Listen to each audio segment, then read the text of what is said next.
Bonjour et bienvenue sur le podcast Explore Japon, le podcast qui explore le Japon sous toutes ses coutures. Des conseils voyage, de la culture ou bien de la vie tous les jours en passant par l'apprentissage du japonais, partons ensemble une fois par semaine pour ce magnifique pays qu'est le Japon. Toute première fois, toute première fois, toute première fois, toute première fois. Bah oui, ça fait longtemps que je vous avais pas fait une intro musicale pourrie, c'est gratuit, c'est cadeau, ça fait plaisir. Mais sinon, on va reprendre le traditionnel bonjour à tous pour ce nouvel épisode, le 137. Donc après un hors-sujet mode ma vie de nomade en une valise, je vais vous faire un petit retour sur mes premières fois, vous l'avez compris, au Japon. Alors non, gros dégueulasse, on va pas parler de ma première fois avec Megumi. En plus, je vous ai déjà fait assez d'épisodes sur les dates au Japon, vous devriez être à force un petit peu rassasié là-dessus. Non, on va parler de première en général, car quand on va au Japon en vacances, ou bien même pour y vivre, eh bien il y a beaucoup de premières fois qui se passent. C'est un pays avec une culture tout de même qui est très différente, une langue qui est totalement différente, vous le savez. Bref, en étant au Japon, il y a des choses simples de la vie quotidienne qu'on fait tout le temps, qui peuvent redevenir des expérimentations et des premières fois tout simplement. Mais on a presque oublié ce qu'on fait d'habitude assez rapidement, c'est-à-dire le sommaire de l'émission, avec donc cette semaine des okonomiyaki sur Kyoto, des projets en veux-tu, en voilà, et bien sûr des photos du Japon. Ah oui, et vous l'avez peut-être remarqué, mais il y a des pubs audio aussi, enfin moi j'en ai eu, en tout cas j'ai écouté le dernier épisode pour voir s'il marchait bien, et je suis tombé sur une pub. Ma plateforme en fait où j'héberge mon podcast ne m'indique pas quand une campagne se lance, donc je ne suis pas spécifiquement au courant et je pense que ça cible que certains utilisateurs, tout le monde ne doit pas avoir la pub je pense. C'est possible que vous n'en ayez pas eu. Alors j'espère que c'est pas trop dérangeant. Encore une fois, je vais attendre un peu parce que ça fait 5 mois maintenant que je suis sur cette plateforme et je crois que c'est la première fois en tout cas, toute première fois, comme ça va bien avec cet épisode, qu'il y a de la pub. Alors si ça me rapporte pas grand chose, je retournerai sûrement vers mon ancien hébergeur qui était gratuit et où il n'y aura pas de pub. Car bon, pour quelques euros sur l'année, ça vaut pas le coup de vous imposer des pubs, soyons honnêtes. Mais bon, par contre, si ça me rapporte un petit peu chaque mois et que ça me paye mes frais, c'est possible que je laisse les publicités. J'espère que ça vous dérangera pas trop, si ça peut permettre de payer les frais du podcast. Mais bon, je vais voir, donc ça va être une petite période de test. Et peut-être qu'aujourd'hui, vous allez trouver ma voix un petit peu bizarre, ou voilà, parfois je vais un peu chuchoter, parce que j'enregistre ce podcast, il est 1h30, 2h du matin, donc il est un peu tard, donc j'essaye de ne pas parler trop fort. Je suis dans un appartement, donc forcément j'ai des voisins. Mais j'enregistre quand même ce podcast parce que, comme je vous l'avais dit, je suis un petit peu en... je pars de Strasbourg bientôt, je suis un peu en mode transition, transitoire. Et je vais aller habiter chez des amis. Donc chez mes amis, je pense que j'aurai pas forcément le temps et les moyens d'enregistrer le podcast parce qu'ils seront là, que je veux pas déranger, etc. Donc voilà, j'en profite pour faire un podcast, ce podcast, quand il sera publié. Donc il est pu enregistrer un peu en avance parce que je sais qu'après, j'aurai pas trop le temps de l'enregistrer. Donc je ne parle pas trop fort. Donc j'espère que ça vous dérange pas et que ça ne sera pas trop inaudible. Mais a priori, je pense que ça devrait aller. Mais allez, revenons au focus de cette semaine et prenons le classique, la première fois pour commander dans un café. Oui, c'est un classique pour moi, commander dans un café, vous le savez, j'adore les coffee shops. Forcément, c'est la première fois pour moi la plus intéressante. Bon, je rigole bien entendu, mais à l'époque de mon premier voyage, j'étais pas du tout un café geek. Voilà, pas du tout le café geek de maintenant, je mets pas le café spécialement. Je squattais surtout les Starbucks en fait pour me boire un chocolat avec une tonne de chantilly par-dessus, voilà le genre de truc qu'on peut trouver au Starbucks. Du coup, lors de mon premier voyage, j'ai voulu à un moment pratiquer mon japonais, forcément. J'avais commencé à apprendre un peu les notions de japonais et du coup, je m'étais dit, c'est l'occasion d'essayer. Bon, j'étais vraiment très débutant, du genre à savoir dire bonjour, au revoir, savoir dire qu'on veut un truc à manger, combien on en veut, je savais déjà un peu compter la nourriture, ce genre de truc, mais j'étais pas du tout à l'aise à le sortir régulièrement, je prenais juste des cours de temps en temps de japonais en France. Et du coup, j'ai décidé de faire dans le simple et tester cette fameuse commande en japonais en allant dans un Starbucks, parce que du coup, Starbucks, vous avez le venti, le grande, c'est un peu un truc qu'il y a partout. Et puis les noms souvent sont un peu anglais, donc je m'étais dit, bon, pour commander en japonais, ça va être, je pourrais dire un truc, deux trucs à manger, enfin voilà, ça va pas être trop compliqué, je pourrais dire merci s'il vous plaît, ça va se passer tranquille. Mais bon, je l'amène pas hyper large, donc forcément je prépare ma phrase dans ma tête un peu avant d'y aller, je me la répète 15 fois, etc. Je vérifie aussi sur Google Translate, voir si j'ai pas oublié un truc, si la phrase que j'avais prévue elle était bonne ou pas. Je répète et tout, etc. Et puis bon, je suis fier de moi, je suis prêt, je me dirige vers le Starbucks. Et là, je tombe sur une barista, une petite Megumi, comme on dit, qui me parle en japonais. Je lui sors ma phrase toute prête dans ma tête pour lui commander un dark mocha et prendre un gâteau avec. Je sors ma phrase superbement. Il n'y a pas d'hésitation, il y a un bon flow, tout va bien. Honnêtement, je suis hyper fier de moi.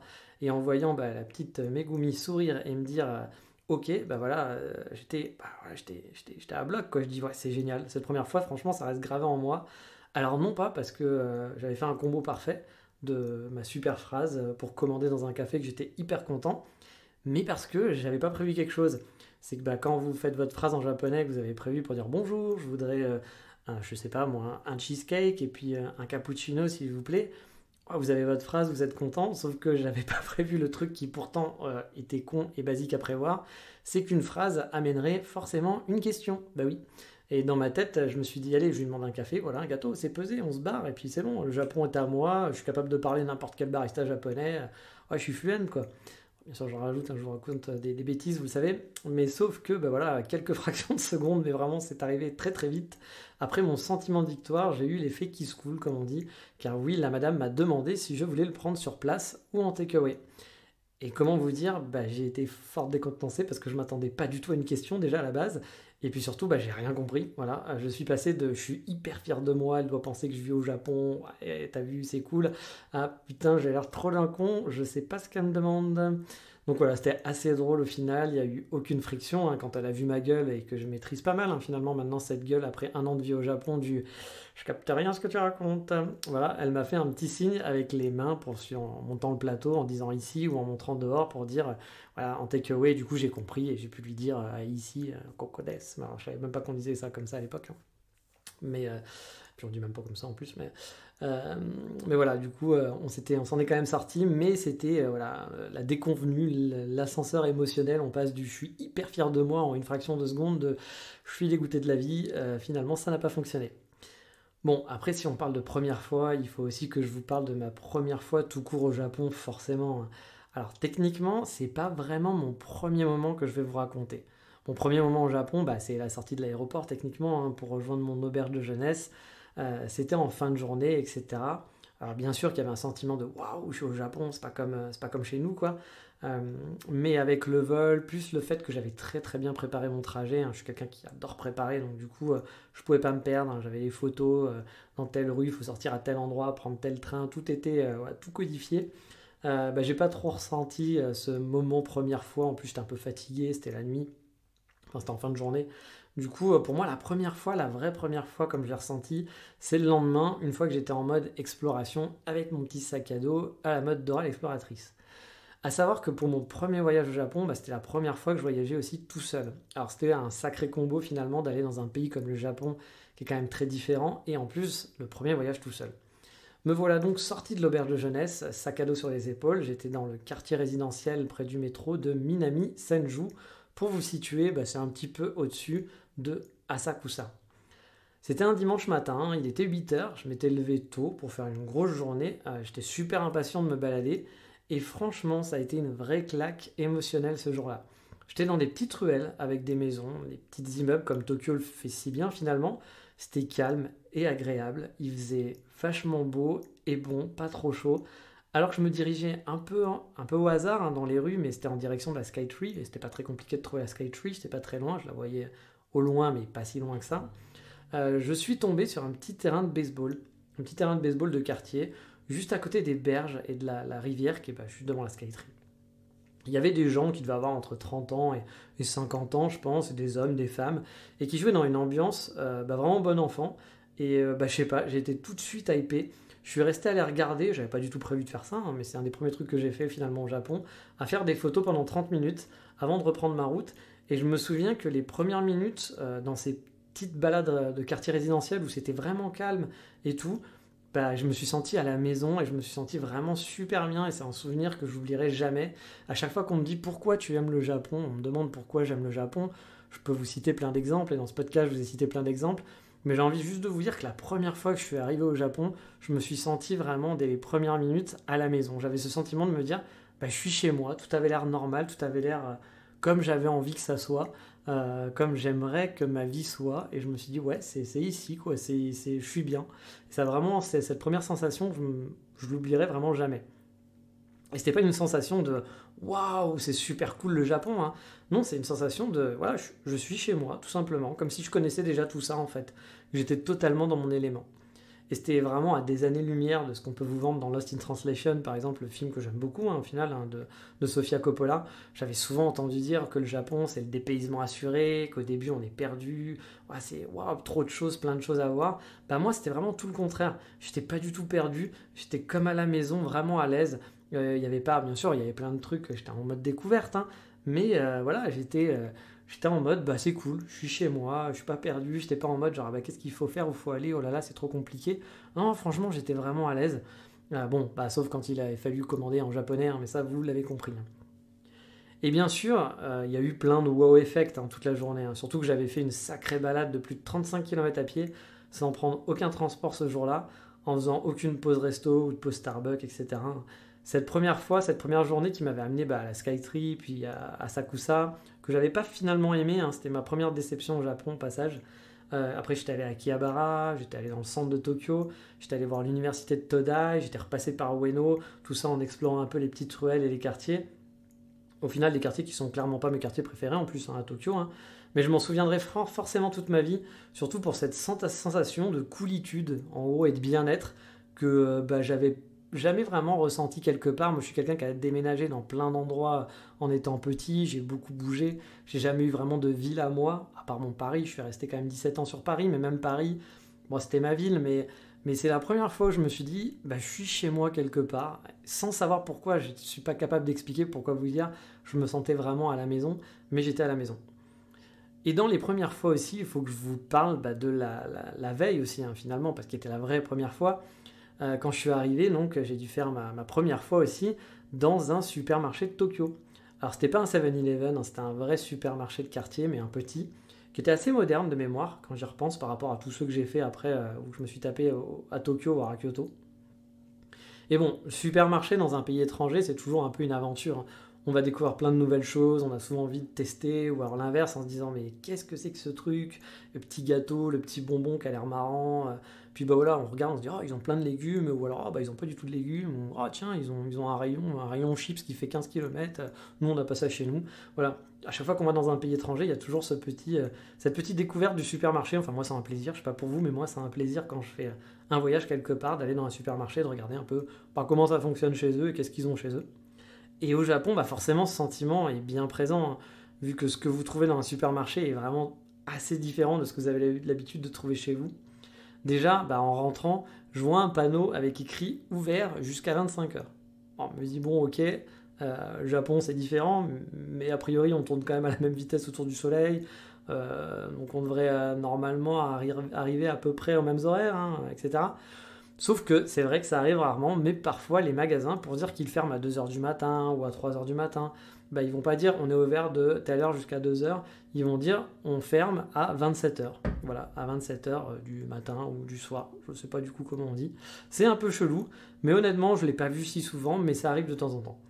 Et puis moi qui ai une alimentation assez spéciale, on va dire, de garçon de 12 ans, qui n'est pas très évoluée, c'est-à-dire pas très légumes, je suis plus gâteau, sucré, patate et steak, voilà, hein, pour faire le combo un peu bébête, mais c'est un peu ça.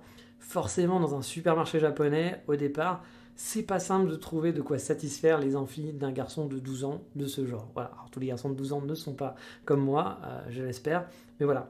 Pour moi, c'était un peu forcément, même quand je suis parti au Japon, mes amis m'ont dit qu'est-ce que tu vas aller bouffer là-bas? Je mange pas de poisson, etc. Voilà, dans l'imaginaire des gens, c'est on mange du poisson, on mange sain, et tout le monde me disait mais tu vas pas survivre un mois sur place au Japon. Et j'avoue que je me posais un peu la question aussi, mais je me suis dit bon, je trouverais bien des paquets de gâteaux ou je sais pas quoi, on se débrouillera. Mais bref, j'en ai déjà parlé de tout ça, je vais pas en reparler, j'en ai parlé dans l'ancien épisode. Mais je me souviens du coup que ce premier supermarché, après avoir arpenté les allées de ce petit supermarché, je savais pas vraiment quoi acheter. En plus, j'avais pas de cuisine, hein, ou autre micro-ondes. Je logeais dans la première nuit. Puis c'était pas un 7-Eleven, il n'y avait pas de plat. Alors, c'est très étrange parce que souvent, je les ai peut-être pas vus. Souvent, il y a des plats préparés, même dans les supermarchés. Là, il y avait rien, il n'y avait pas du tout de plats qui étaient prêts. Et il y avait du coup encore moins des plats on va dire, européen, comme on peut trouver parfois au 7-Eleven, comme des pâtes bolo, vous pouvez trouver des pâtes bolo, ou un tonkatsu, c'est pas européen, mais c'est un truc pané, voilà, avec du riz ou je sais quoi, ça passe assez bien, quoi. Ou voir des burgers, hein. Au 7-Eleven, il y a des burgers que vous pouvez vous faire réchauffer, il y a des frites, voilà, donc voilà, vous avez de quoi faire, mais là, du coup, il n'y avait pas tout ça, et franchement, me rappelle de me balader dans les allées et me dire, bon, j'ai pas de micro-ondes en plus, je savais pas trop en plus qu'on pouvait faire chauffer, etc. Je suis pas sûr dans le supermarché on pouvait peut-être, hein, mais j'ai pas un grand souvenir, puis c'était ma première fois, hein, donc je pratiquais pas trop tous les supermarchés japonais. Et j'étais là en train de me dire, mais qu'est-ce que je vais manger, qu'est-ce que je vais m'acheter. Finalement, je me suis retrouvé avec un paquet de chips et des Pocky, voilà, un peu perdu dans ma poche. En plus, il faut se rappeler, hein, que je m'étais tapé 12 heures de vol, plus 1 heure de train, et 30 minutes à rouler avec ma valise de nuit dans les rues de Tokyo, et que j'avais oublié de vous dire que quand je suis arrivé aussi à mon auberge de jeunesse, ils avaient double booké ma chambre. Du coup, j'avais pas de chambre. Ils m'ont donc amené chez un concurrent qui avait une chambre, lui, qui ressemblait à une petite cellule de prison. C'était très sympa pour la première soirée au Japon. Ça, c'était une première fois aussi, hein, ça m'a fait un peu marrer, mais bon, voilà, c'était gentil, machin et tout, etc. Enfin, c'était gentil, bon, c'était mal géré, mais c'était cool, j'avais pu trouver quelque chose, finalement, c'était bien passé. Et du coup, après toutes ces aventures, je suis sorti aller m'acheter à manger et j'avais pas trop l'esprit non plus aventureux, quoi. Bref, la première sortie au supermarché, c'était vraiment un échec, je pense. Par contre, j'ai pas le souvenir d'avoir galéré pour payer, etc. Mais j'avais dû, je pense, donner un gros billet à la caissière pour pas me prendre la tête. Puis vous faites rarement la causette finalement avec la caissière du supermarché. Et je me souviens que j'avais pas eu de stress ou de moments un peu genre merde, comment ça va se passer? Est-ce qu'elle me pose des questions que j'ai pas compris, etc. Ça avait été assez fluide, je pense, ma première fois dans un supermarché en tant que vacancier au Japon. Et car la première fois peut être aussi une seconde fois, alors oui, ça veut strictement rien dire, j'en ai conscience, mais on va rester sur les supermarchés. Car ok, la première fois au supermarché, quand on s'installe ou on fait des courses pour la semaine, en tout cas pour quelques jours, on va pas s'acheter que des bento ou des chips, hein. Quoique j'en connais, j'ai des amis qui ont fait ça, c'est moche, mais ça arrive. Non, je me souviens de la première fois où j'ai fait des courses en arrivant à Kyoto, après avoir posé mes valises, où j'ai dû remplir du coup mon frigo, hein, tout simplement. Et pour des trucs super cons, ça peut être super compliqué. Genre vous voulez de l'huile d'olive, ou un truc dans le genre, hein, pour faire cuire les aliments, c'est compliqué, parce que vous savez pas ce qu'est un truc qui ressemble à la végétaline ou à l'huile d'olive. Pour savoir ce que vous achetez, c'est parfois la roulette russe, vu que tout est en japonais, parfois c'est que des gros kanji, et que de toute façon, les hiragana et les katakana, ça va pas forcément vous parler beaucoup si vous êtes nul en japonais, et que même si vous connaissez les hiragana, katakana, vous allez peut-être pas comprendre la traduction, ça peut être un peu compliqué, et voire un peu long de trouver les basiques dont on a besoin lors de son premier passage dans un supermarché qu'on ne connaît pas, dans ce pays qu'on ne connaît pas. Donc on va prendre le shampoing aussi par exemple. Je me souviens avoir super galéré les premiers jours pour trouver du shampoing. Ouais, c'est con, mais j'ai galéré pour ça. J'arrivais pas à reconnaître le nom et le produit. Et je me suis dit, je vais peut-être me finir par me laver les cheveux avec de la lessive, hein, sans le savoir au final.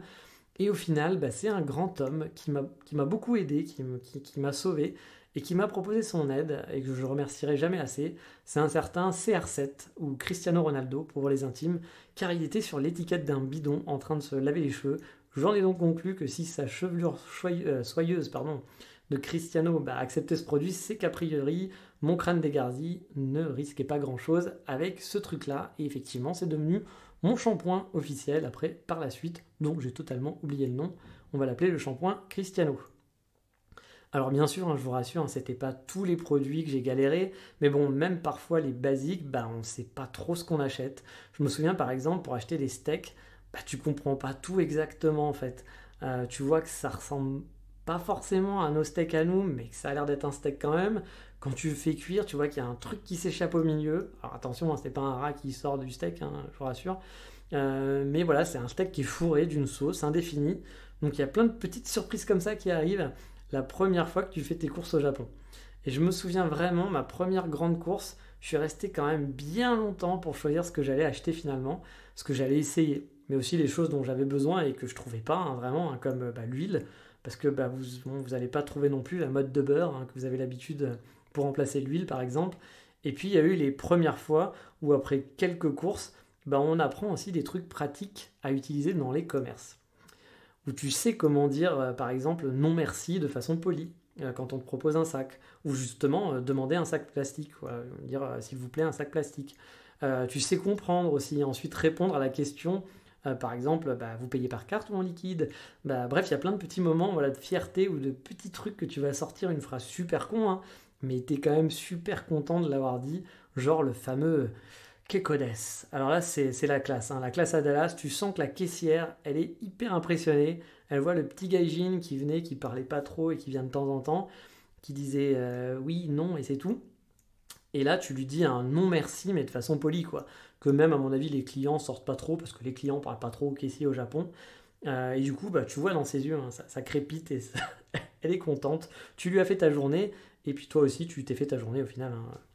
Car oui, tu sors du supermarché, tu as l'impression d'avoir été un héros, ouais, tout simplement.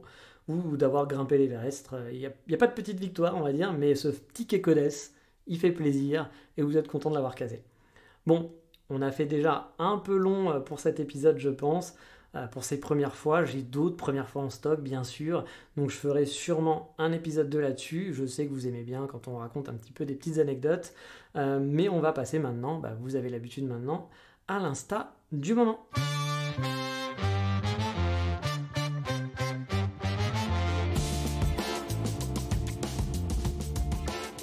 Et cette semaine, sur Insta, on va suivre Reeves. Bon, c'est étrange dit comme ça, mais c'est son pseudo et c'est imprononçable, hein, j'y suis pour rien. Je ne sais pas de quelle nationalité il ou elle est cette personne. Je ne sais pas à vrai dire voilà, qui c'est, parce que c'est pas du tout un compte à selfie ou avec des stories. Donc je sais juste qu'elle, on va dire elle, hein, on va être binaire, hein, 6, je ne sais pas quoi, mais voilà, on va utiliser elle pour le mot personne, vient de Melbourne, puis a vécu à Tokyo, Osaka et aussi Okinawa. Donc vous l'aurez compris, vous allez avoir des photos du Japon sur ce compte, en vois-tu, en voilà. On peut voir de très beaux paysages qui sont très variés, du coup, des photos de nourriture, forcément, hein, c'est un compte classique sur le Japon, donc il y a de la nourriture. Et donc je voulais vous en parler, c'est un compte qui est totalement classique, mais qui est très sympa à regarder, à visionner. Et je voulais le partager avec vous, parce qu'on y voit souvent de très belles places, de très beaux endroits, et découvrir de nouveaux endroits qui font envie. Bref, c'est un compte comme d'habitude sans prétention, vous l'avez compris, mais qui permet d'avoir sa dose de Japon régulière. Je vais vous épargner d'épeler son compte parce que ça va durer 15 plombes. Il y a beaucoup de lettres en doublon. Je vais donc mettre comme d'habitude le lien en descriptif de l'émission ou sur le Patreon. Vous connaissez la chanson. Mais on va pas faire plus long parce qu'il est un peu tard, donc on va essayer de faire un peu court. Je suis un peu fatigué. On va passer rapidement, vous savez, à la rubrique Voldemort.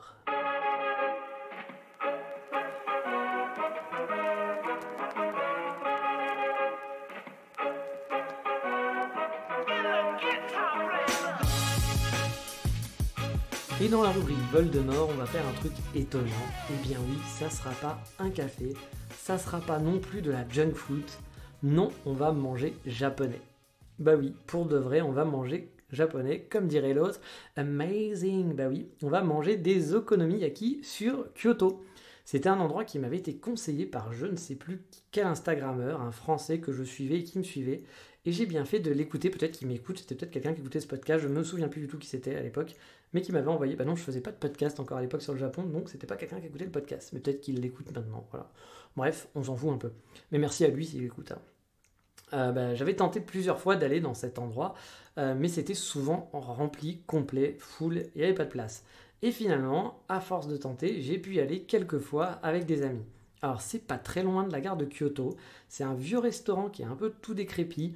On peut manger soit au comptoir, soit à l'étage où il y a une plus grande salle. Alors je suis plus sûr, mais il semble que ce sont des tatamis en haut et qu'on enlève les chaussures. Je suis quasiment sûr qu'on enlève les chaussures et que ce soit des tatamis, mais je suis pas sûr de 100%. Il y a même des grandes tables de mémoire.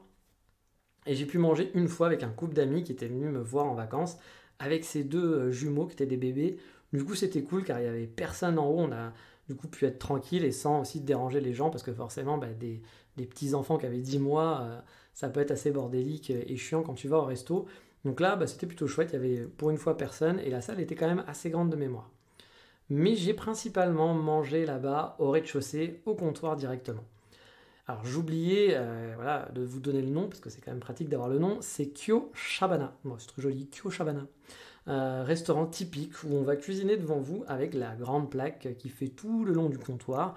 où vous allez croiser souvent des salaryman qui vont venir manger avant de reprendre le train pour partir à Osaka, ou alors en arrivant d'Osaka, ils n'ont pas envie d'aller voir Bobonne, et du coup, allez viens, on va manger des okonomiyaki et se bourrer un peu la gueule avant de rentrer à la maison. Alors, on y boit de la bière en quantité, et on y mange surtout très bien. À la carte, il y a des okonomiyaki, pardon, je savais que j'allais avoir du mal à le dire à un moment donné, mais pas que, il y a tout type de brochettes, il y a aussi des steaks, il y a aussi du yakisoba, plein de plats un peu traditionnels qu'on peut retrouver dans ce genre d'endroit. La carte, elle est vraiment variée et il y a quoi de se faire plaisir. Il y a vraiment du choix et je me souviens qu'il y avait des trucs. C'était difficile de choisir. On y va pour les okonomiyaki, mais on se dit ah putain, j'aurais bien pris un yakisoba, puis je prendrais bien ça. Puis t'as quelqu'un qui commande un autre truc, il fait oh putain, ça a pas l'air mauvais ça. J'aurais bien testé. Donc souvent, on essaye de partager. Mais c'est vrai que bon, souvent on va dans un resto d'okonomiyaki pour manger des okonomiyaki. Et parce que je sais que je vais encore me tromper en disant okonomiyaki, j'essaierai de le dire encore plein de fois. Voilà, comme ça à un moment donné, je vais forcément fourcher dessus. Au niveau de la déco, c'est très rustique, hein, c'est des vieilles affiches, un vieux comptoir en bois et des chaises type fauteuil de diner américain, je ne sais pas si vous voyez le genre, hein, mais qui sont bien confortables. C'est en fait le genre d'endroit où vos manteaux et vos fringues sentiront le graillon, ça c'est sûr, en ressortant. Mais c'est voilà, le genre d'endroit où justement il fait bon se poser et aller manger avec des amis. C'est typiquement l'ambiance japonaise. Alors malgré sa réputation, c'est pas trop assailli par les touristes. J'étais assez surpris par ça. On va dire que c'est quand même moitié-moitié. Hein. Ça va dépendre des périodes. Mais après au comptoir, il y a un peu de tout. Voilà. Vous allez avoir des couples de touristes. Et puis voilà, comme je vous disais, pas mal de salarymen qui viennent pour boire un coup et manger en fin de journée. Il n'y a pas non plus un nombre de places de ouf hein. Au comptoir, il y a peut-être 6-8 places grand max. Et ensuite, il y a juste un couloir en fait, qui est derrière le comptoir et il n'y a pas de table au rez-de-chaussée. Donc vraiment, on est dans l'ambiance izakaya la plus totale. Les cuistots, du coup, vont cuisiner juste devant vous et juste en face de la plaque de cuisson, il y a une plaque qui permet de garder les plats chauds où du coup, on va poser vos plats, on va poser vos okonomiyaki ou autres yakisoba. Et donc, du coup, vous pourrez piocher dedans pour mettre dans votre petite assiette après ensuite. Et tout ça, ça reste au chaud. Du coup, vous pouvez partager. Vous n'allez jamais avoir votre plat qui va être froid. Et puis, même si vous mangez lentement. Et puis, ça crépite devant vous. Ça donne super envie. Il y a la sauce qui dégouline partout, qui s'étale partout. Ça vous donne vraiment l'eau à la bouche et envie de picorer les plats de chacun. C'est l'ambiance izakaya la plus totale. Alors oui, et peut-être que certains ne savent pas ce que c'est les okonomiyaki au final. Donc c'est un genre d'omelette, mais bon, c'est pas vraiment ça parce que c'est composé d'une pâte qui enrobe un nombre d'ingrédients qui va être très variable, qui va être découpé en petits morceaux, le tout étant cuit sur une plaque chauffante qui a vraiment différentes variations suivant les régions, les plus connues étant celles d'Hiroshima et d'Osaka, qui sont différentes toutes les deux. Et que je vous invite à tester. Hein. Si vous allez à Hiroshima, c'est le classique d'aller manger des okonomiyaki, mais Osaka aussi est réputé pour ça. Donc tentez et vous allez voir, ils sont très différents. Alors il y a certains restaurants d'okonomiyaki qui vous proposent de faire vous-même votre okonomiyaki. Ouais, je vais le dire plein de fois, hein, il va falloir s'habituer. On vous file les ingrédients et c'est à vous de cuisiner au final en étant assis sur votre siège devant la plaque chauffante. On va vous expliquer comment ça marche. Mais bon, dans beaucoup de restaurants, ça on le voit souvent pour des trucs à tourisme, mais dans beaucoup de restaurants, ça sera un cuistot qui vous le fera tout simplement devant vous. Hein. Vous vous doutez aussi qu'il y en a de toutes sortes, hein, avec du steak, du fromage, des légumes, du chou. Il y a souvent un choix pléthorique sur les cartes. Et c'est franchement très très bon, c'est rare qu'un okonomiyaki soit foiré, en toute honnêteté. En tout cas, si vous passez sur Kyoto, vous pouvez le tenter, mais il faut quand même avoir un plan B, car comme je vous le disais, c'est pas bien grand, c'est souvent rempli malheureusement, mais c'est vraiment une de mes adresses préférées sur Kyoto. J'espère qu'ils ont survécu au Covid, parce qu'on sait qu'il y a beaucoup de restaurants qui ont fermé à cause du Covid. Moi j'ai des amis qui habitent à Kyoto qui me disent qu'il y a beaucoup d'adresses qui ont fermé, alors pas toutes, hein, mais il y a beaucoup de petits commerces qui n'ont pas survécu. Donc voilà, j'espère qu'eux ont survécu, j'ai l'impression, je suis allé voir sur Google Maps, ils avaient l'air d'être toujours ouverts. Mais bon, allez, on va arrêter de parler de bouffe, parce que même à 2h30, ça me donne encore faim, et on va passer à mon coup de cœur du moment.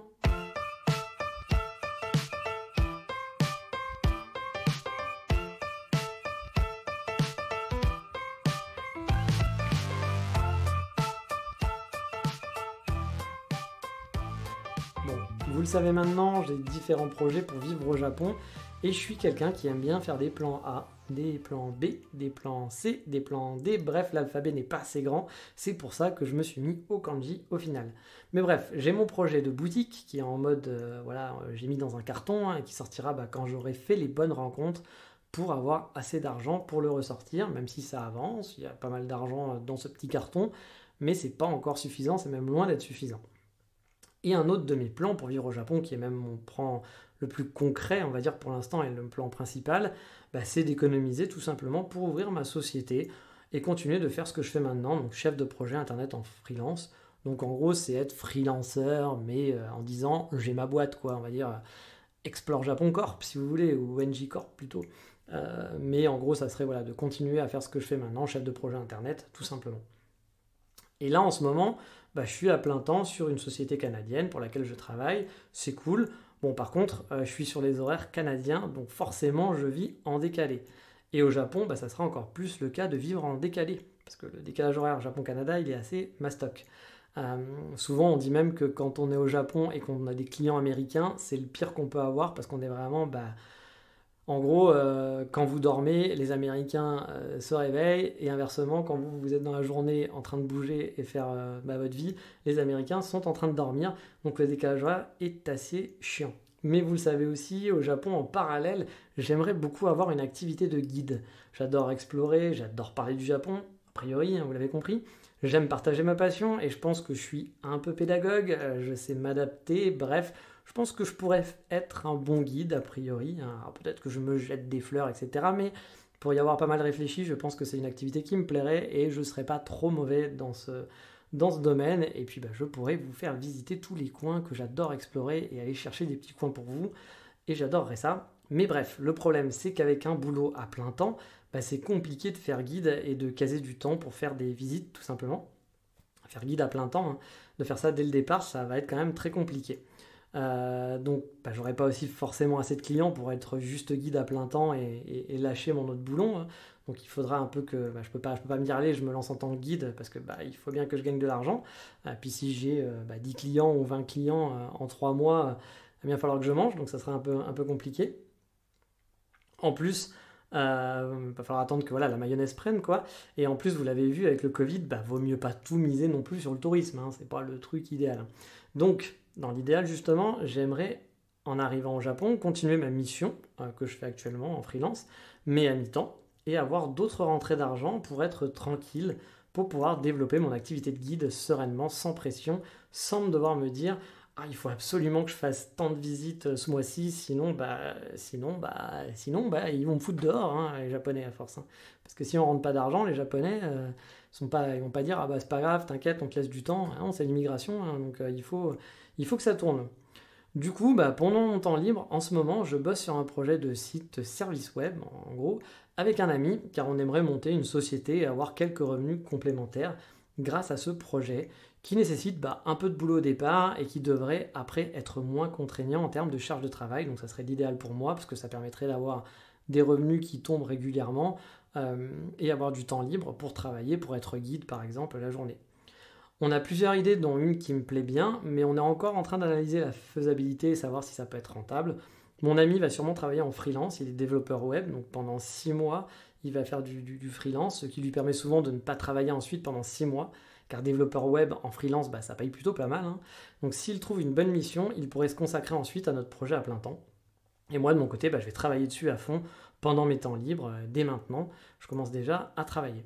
Donc si ça marche, l'idéal pour moi, ça serait que d'ici 1 an et demi, ça me procure des revenus complémentaires qui me permettent de passer à mi-temps ma mission actuelle et j'aurai du coup un revenu qui sera correct, bien correct, et j'aurai quand même mes journées pour développer mes activités de guide, ce qui ne serait pas fait pour moi, pour chercher de nouveaux clients, pour préparer aussi trouver les nouveaux spots, etc. Et puis pour être guide, parce que le jour où on me dira moi je te book le jeudi 26, si je travaille, je peux pas booker jeudi 26. Sachant que je ne vous ai pas dit pour les horaires, mais avec mon travail là au Canada, les horaires que je vais faire au Japon, ça serait normalement, et encore je vais dealer pour un peu bouger le truc, parce que normalement c'est 22h, 6h du matin, et en fait je vais essayer de faire 20h, 4h du matin. Donc vous doutez bien que si je fais 20h, 4h du matin, ça va être compliqué de se lever à 8h pour faire une journée guide balade et revenir à 17h, 18h et me dire bon j'ai 2 heures pour manger, j'ai dormi 4 heures, c'est super. Voilà, donc ça va pas être possible. Donc c'est pour ça qu'il faudrait que je puisse passer à mi-temps, mais avoir des revenus complémentaires en attendant que le boulot de guide soit stable, sachant que je ne veux pas faire que guide, comme je vous le disais, parce que avec le Covid, on sait très bien que le tourisme, alors là, je vous dis le Covid, mais si demain il y a le mont Fuji qui rentre en éruption, pendant 2 ans, vous n'allez pas avoir de touristes. Je connais beaucoup de guides qui ont eu des problèmes, par exemple après Fukushima, pendant 2 ans, le tourisme au Japon, c'était néant, il n'y avait rien, ça a mis du temps avant que les gens reviennent, les gens avaient peur. Donc voilà, c'est pas un métier qui est stable et sûr, forcément, donc c'est mieux de ne pas mettre ses œufs dans le même panier si vous êtes à votre compte en tout cas. Alors je ne sais pas si ça va fonctionner, mais c'est mon petit bonheur du jour, car moi c'est le genre de projet sur lequel j'aime bien travailler, pouvoir lancer une petite boîte, un petit projet avec un pote, c'est toujours plaisant, en espérant bien sûr que ça fonctionne, mais ça me motive pas mal. Et vous l'avez compris, mais du coup mon objectif c'est de lancer ma société au Japon, bien sûr. Alors là je parle pas de boutique, mais je parle du chef de projet internet en quelque sorte. Normalement si tout va bien, c'est prévu pour début 2023, avec je l'espère une année 2022 en mode digital nomade en Asie et du coup faire 6 mois au Japon. Mais ça va dépendre des frontières et donc croisons les doigts, je pense que vous êtes un petit peu dans la même situation pour tous les gens qui veulent partir en vacances. Donc espérons que l'année prochaine les frontières soient ouvertes. Mais voilà, c'est fini pour aujourd'hui ce petit podcast. Je vous dis donc à dans 2 semaines parce que maintenant on est toutes les 2 semaines pour le prochain épisode. Il se peut qu'au bout d'un moment je reprenne la publication toutes les semaines. Mais pour l'instant, on reste en mode 2 semaines, on verra par la suite. De toute façon, là, j'ai pas le temps, je suis en mode vraiment entre chez des potes, prendre l'avion, préparer les déplacements avec la valise à moitié ouverte. Donc c'est vrai que de toute façon, je peux pas vous faire un épisode chaque semaine pour le moment. Et comme je vous l'avais dit, j'ai pas envie non plus de sortir tous les derniers sujets qui me restent et me retrouver, j'en sais rien, en février, en mars prochain, finalement, je peux pas aller au Japon. J'aurai plus de sujets à vous raconter, ce serait un peu triste de faire une pause de 6 mois ou 1 an. Donc voilà, je préfère un peu étaler pour le moment. Mais sur ce, j'espère que ce podcast vous a plu et je vous dis donc, comme d'habitude, à la semaine prochaine. Non, à dans 2 semaines du coup. Voilà, je me suis même pas encore habitué pour un prochain épisode. J'espère que vous avez pu entendre, que le son était quand même assez correct. Et je vous dis donc à bientôt. Ciao, bye bye, matane.